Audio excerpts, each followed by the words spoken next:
Assalamu alaikum students. Hope so you all are fine. You all are doing well.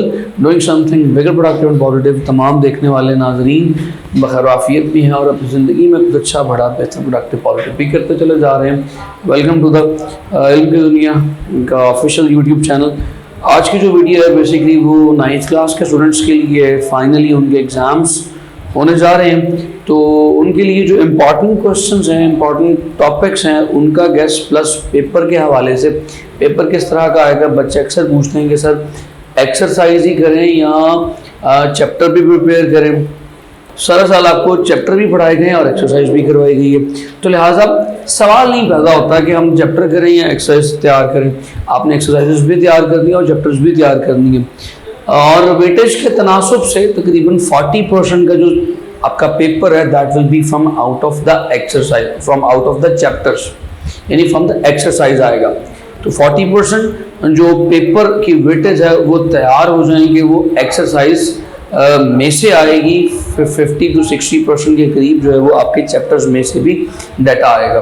तो चलिए जी शुरू करते हैं। अब आपने क्या क्या चीज़ें प्रिपेयर करनी है और कैसे कैसे प्रिपेयर करनी है। आपका पेपर 60 मार्क्स का है, कॉपी पेंसिल पकड़ लें और लिखते चले जाएं। आपका पेपर 60 मार्क्स का, 12 मार्क्स के MCQs हैं। 12 मार्क्स में से जो 8 मार्क्स के MCQs हैं वो तकरीबन आपके चैप्टर्स में से होंगे और तकरीबन 4 MCQs आपकी एक्सरसाइज के शामिल होंगे। ठीक है जी, 4 from exercise, 8 from the chapters. और अगर आप अब शॉर्ट क्वेश्चंस पे आ जाएं तो शॉर्ट क्वेश्चंस के ज़ाहिर है आपके पास 3 सेक्शंस हैं। आपने हर सेक्शन में 5-5 शॉर्ट क्वेश्चंस करने हैं, तो टोटल 15 शॉर्ट क्वेश्चंस आपने करने हैं। अब ये जो शॉर्ट क्वेश्चंस हैं इनमें से भी तकरीबन 40% आपके एक्सरसाइज वाले शामिल होंगे और इसमें से 60% आपके चैप्टर्स में से शामिल होंगे, जिसमें न्यूमेरिकल बेस्ड छोटे छोटे न्यूमेरिकल्स भी बन सकते हैं। जैसे इलेक्ट्रिसिटी में आपसे पूछ सकता है करंट देकर, टाइम देकर चार्ज कितना पास कर रहा है, Q is equal to I is equal to Q/T से सॉल्व होगा। और Q is equal to CV में ये जो फार्मूला कैपेसिटेंस के आपको चार्ज दे सकता है, कैपेसिटेंस दे सकता है, पोटेंशियल डिफरेंस पूछ सकता है। तो इस टाइप के छोटे छोटे सवाल जो MCQs में, जो शॉर्ट क्वेश्चन में न्यूमेरिकल बेस के बन सकते हैं, वो भी आएंगे। अब अगर हम इम्पॉर्टेंट अपनी किताब खोल लें, अपने ALP के सिलेबस अपने सामने रख लें, मैं आप लोगों को टॉपिक्स बताता जाऊंगा, न्यूमेरिकल्स बताता जाऊंगा, वो आप लोगों ने मार्क कर लेने।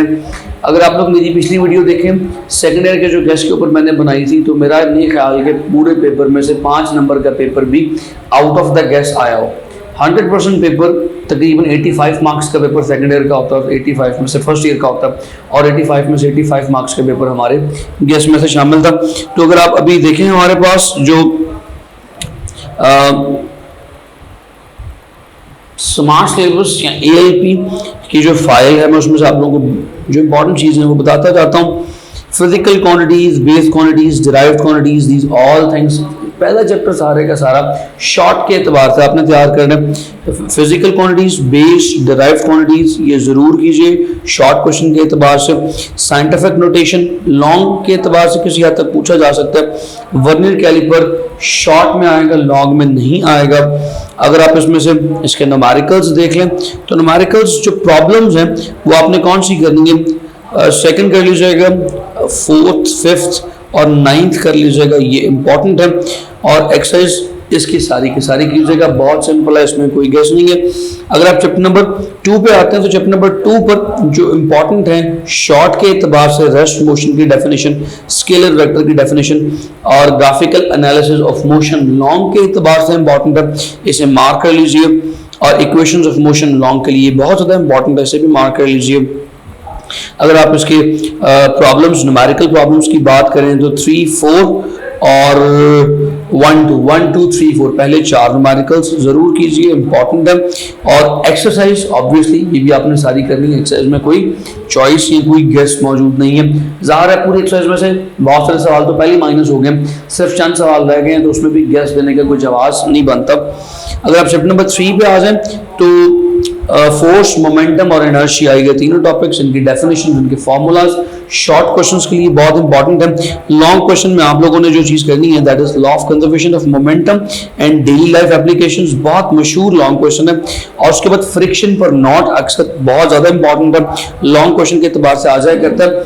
फ्रिक्शन पर नोट आएगा तो आपने सारा कुछ एक्सप्लेन करना है और उसमें आपने एडवांटेजेस डिसएडवांटेजेस भी बताना है और मेथड्स टू रिड्यूस फ्रिक्शन भी आपने डिस्कस करना है। अगर आप एक कदम और आगे बढ़ें तो